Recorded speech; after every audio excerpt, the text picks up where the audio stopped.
Okay, my marathon did not turn out the way I expected it would or hoped it would, and I'll let you know what happened. So, a little background. I've been training for a while, and I'm in good shape, and about 3 weeks ago I went on a 20-mile run, which is my longest training run, and I did it comfortably. I also wear a heart rate monitor when I exercise, and my heart rate during that whole 20-mile run never got above 85% of my maximum heart rate, so it was always 15% or less below my max, and it was a comfortable run. So the marathon was on Sunday, and I was running with Lauren, who lives in the same compound that I do, and we run together, and she's usually faster than I am. But anyway, when I started the marathon on Sunday morning, my heart rate was really elevated. It was always 95% of maximum or at 100%. And sometimes this happens to me when I run, but after a half mile or so, it'll settle down and get back into the 80% range. But for some reason, it didn't happen on Sunday. And I ran for 20 miles with my heart at maxed out at 95% or higher. Lauren, who is faster than me and runs away from me most of the time, at mile 16 we kind of looped back, and I saw her coming back against me, and she was about a mile 18, so she was about 2 miles ahead of me. And as I started approaching mile 21, I started to catch her, so she was having some issues running wise also, and I caught up with her at mile 21. And I was feeling pretty good at 21. My lungs were good, my legs were good, I had energy, I was happy as you can be at 21 miles. And then things, they went bad, and they went real bad real fast. So when I caught up with Lauren, at about 21 miles, I had an incident where I couldn't breathe instantly. I was gasping for air. I thought I was having a heart attack. And I thought, this is going to be ugly, I'll tell you right now. And I reached for her and said, I'm having trouble breathing. And she grabbed onto me. And she talked to me, and she's a nurse. She told me I needed to calm down. I did calm down, and I was able to start breathing again, but it was a real struggle.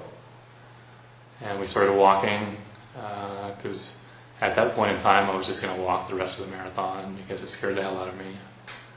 So we walked for another 50 yards, and it happened again, where I couldn't breathe.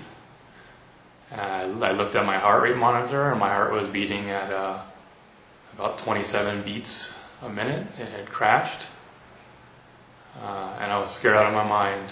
I thought that I knew I was in real trouble, and I thought that I was in real trouble. So Lauren, we were thankfully by one of 2 aid stations along the whole route, and we went to the aid station.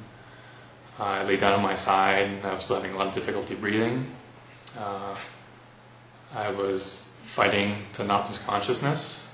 My extremities, my arms, my legs, my hands, my cheeks were all tingling and getting numb. My heart rate was still really low, about bouncing between 30 beats and 50 beats a minute. And after all that exercise, it wasn't good, and I knew it wasn't good. The ambulance came, which I learned later was very ill-equipped for anything. Lauren instructed them to put oxygen on me, and I really struggled for the 15 minutes or so it took us to get to the hospital. I had never been so scared in my life. I didn't think I was going to come out of it.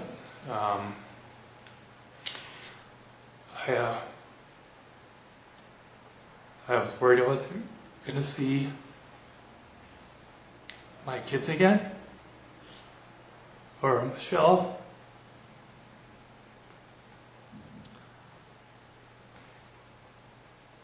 And I fought for,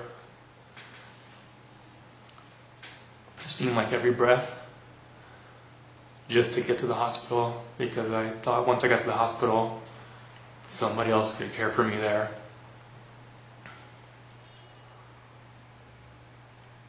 And it was really hard, and it was really scary. But I was able to get to the hospital, and I was able to fight off losing consciousness, and my body wanted to go, it wanted me out, but I fought it. And Lauren, she kept me on the right way, because I don't know what would have happened without her. She kept me together. So we got to the hospital, and by this time Lauren had called her husband, who's a doctor, and he was in the emergency room when we got there, or shortly afterwards. The initial concerns were that I had a heart attack, but I didn't have any of the other signs of a heart attack. I didn't have any chest pains. I just couldn't breathe. My heart was going really slow for a while. Didn't have any nausea. Didn't have any dizziness. It's actually Tuesday now. I've been in the hospital for 2 days. I just got home. I had a lot of testing done with respect to my heart. They ruled out a lot of things, which are really scary. They ruled out that I didn't indeed have a heart attack. I didn't have an infarction. I didn't have, we're not exactly sure, but I didn't have an embolism. I didn't throw a clot. And I don't have any kind of heart disease. So what in essence happened is, and I don't think anybody's going to ever know for sure, is that I was having a bad day running wise. I might have some sort of underlying flu or virus or something, which in essence showed itself by my ability not to run at a normal heart rate pace for me, which is again about 82-83% of my maximum. So I ran at 95% of my maximum heart rate for 3 hours and 10 minutes or so until my heart just said enough. And I think the words they were using, and I'm not a doctor, so I could be messing this up, is some sort of vasovagal shock or vasovagal reaction where when your heart is stressed out for so long, it eventually says enough, I can't do it anymore. And it shuts down to a fraction of what it does. And sometimes it can shut down almost altogether, but a little valve on top of the heart will keep it going at a stasis level, so that your organs and stuff can function, but it wants to stop the action that caused the heart to go that fast. It wanted to stop me from running, and it did. And it's kind of a preventative measure the heart has built in. So the best guess we have now is that at that time the heart just had enough, and it shut itself down to a minimum level. It caused me it